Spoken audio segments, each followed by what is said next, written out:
Aujourd'hui, nos candidats étaient au repos et comme souvent dans pareil cas, ils en ont profité pour accroître leurs connaissances culinaires. C'est ainsi que Simon et Pierre se sont rendus, sans Ludovic qui était excusé, dans le magasin de Frédéric Jonot, meilleur ouvrier de France primeur en 2011. Je vais vous expliquer un petit peu ce que c'est le métier de primeur et la vocation que l'on a à aujourd'hui pousser les portes des cuisines et de faire un chef, un primeur.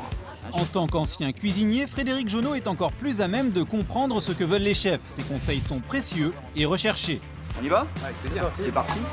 Les candidats sont vite subjugués par la qualité des produits de Frédéric et ne résistent pas au plaisir de les goûter. L'abricot, quand vous le mangez, si ça vous coule là, le long là, et qu'on fait comme ça nous rappelle notre enfance, ça c'est un bon abricot. De les toucher, de les sentir et de les goûter. Encore.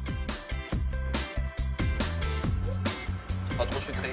Mais si Pierre et Simon pensaient que cette journée se résumerait à une partie de plaisir, Frédéric, lui, ne l'entend pas du tout de cette oreille et entend bien tester nos candidats, histoire d'évaluer leurs connaissances. C'est parti pour le questionnaire Jonot.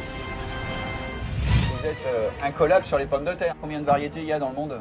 On ne peut pas les calculer. On les connaît pas toutes. Il n'y a pas les jurys, les gars, c'est entre nous. On doit pas être loin de la centaine, non? Non, il y en a plus de 5500. Variété? Ouais. Comment on reconnaît un ananas mûr? Tu pourras détacher facilement. On regarde, on le sent, on le pèse. Je vais pouvoir détacher ça facilement. Pas celle-là, mais le petit cœur. Ah, pardon. Le petit cœur. Si le petit cœur s'en va, l'ananas, il est parfait. Vous savez la différence entre un légume et un fruit, les gars? En rapport avec le fait que ça pousse sur un arbre, non? Certains légumes sont des fruits. Tout ce qui a un noyau, des graines ou des pépins à l'intérieur sont des fruits. Bon, voyons les scores. Pierre, 0. Simon, 0.